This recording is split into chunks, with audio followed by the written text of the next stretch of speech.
Ganyan ang itsura. Ito talaga, tunay na pang big bike talaga to. Guys, matingin na yung pinadala sa atin ni Boss Arch. Parang walang laman. Dalawang daliri, liliit pa yung isa.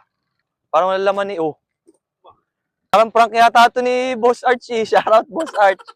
V-Lane exhaust. Sound checkin natin kay Hong para matesting natin kung ano magiging tunog. Kasi ito, alam nyo naman, itong KOU natin, pang Raider 150 to. Pero so far, performance na nakuha ko sa kanya, wala namang pagbabago sa sa performance. Hindi rin siya pigil kasi ang laki rin ng butas nito sa loob. Napakalaki din. 'Di ba? Kaya wala naman siya naging restriction sa tunog at saka sa performance. Baka prank lang to ni Boss Arch eh. And shoutout Boss Arch. Si Boss Arch since day 1, nakakasama ko na yun sa pagbablog. Tagal na namin din nagkikita pero hanggang ngayon, ako, sobrang bait na tao niyan. Boto nyo sa darating na halalan.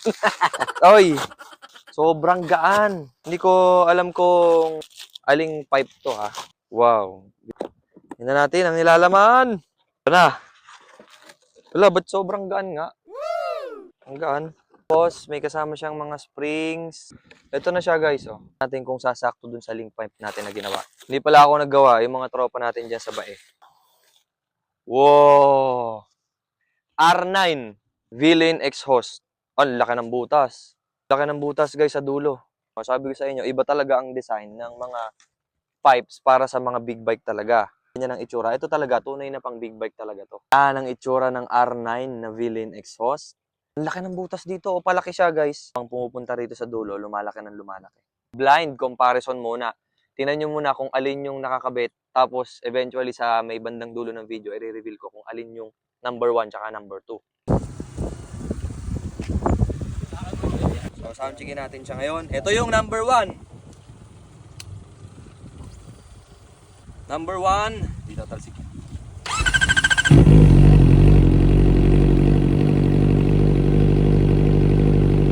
Rev natin ng konti yung number 1.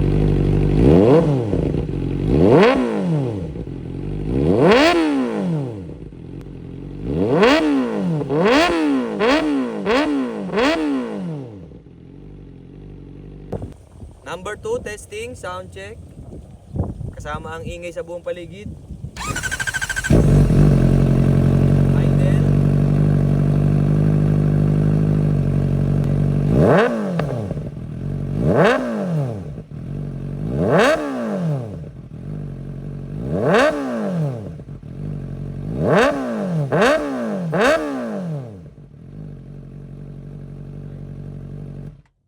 Number 2. Alright guys, ngayon na yung reveal. Ano yung naging mas magandang tunog para sa inyo? So yung number 1 natin, reveal na natin. Ito yung number 1 at ito naman yung number 2. Tumama ba yung ine-expect nyo? Na yun ba yung naririnig nyo? Comment down ulit ha. So ito na yung reveal.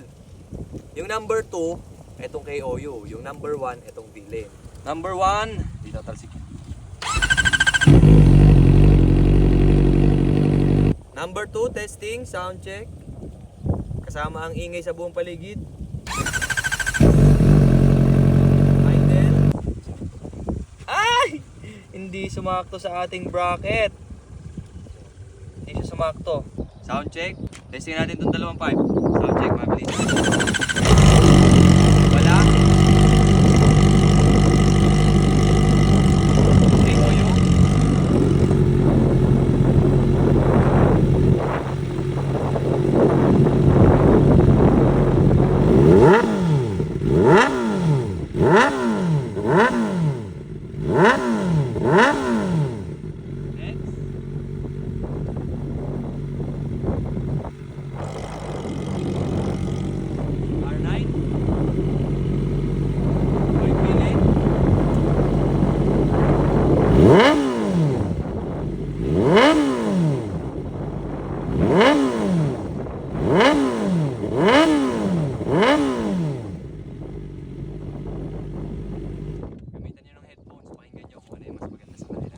Masasabi ko na mas malakas itong tunog nito. Yun naman ang advantage talaga ng mga tambo at para sa big bike talaga. Kasi ito, pang Raider naman talaga to. So far sa tunog, mas malakas all in all itong V-Lane R9. Almost same lang sila ng tunog pero yung lakas nito ibang level talaga kasi ang laki ng butas dito. Kung ikukumpara natin dito sa KOU na experimental natin, mas maliit ang butas ng KOU. Ngayon sa performance, hindi natin makikita yung gain or bawas sa performance nito. Pero kung ingay at ingay lang din naman ang habol nyo, di ba? O, ito, good choice na tong R9. So far, goods ako sa tunog nito kasi bassy siya na pag hinagot mo, lumiligalig. Kasing KOU, ang tunog nito, bassy all throughout, ng hagot mo, bassy pa rin talaga siya. Yung taray o yung punit, hindi siya gaanong pumupunit talaga.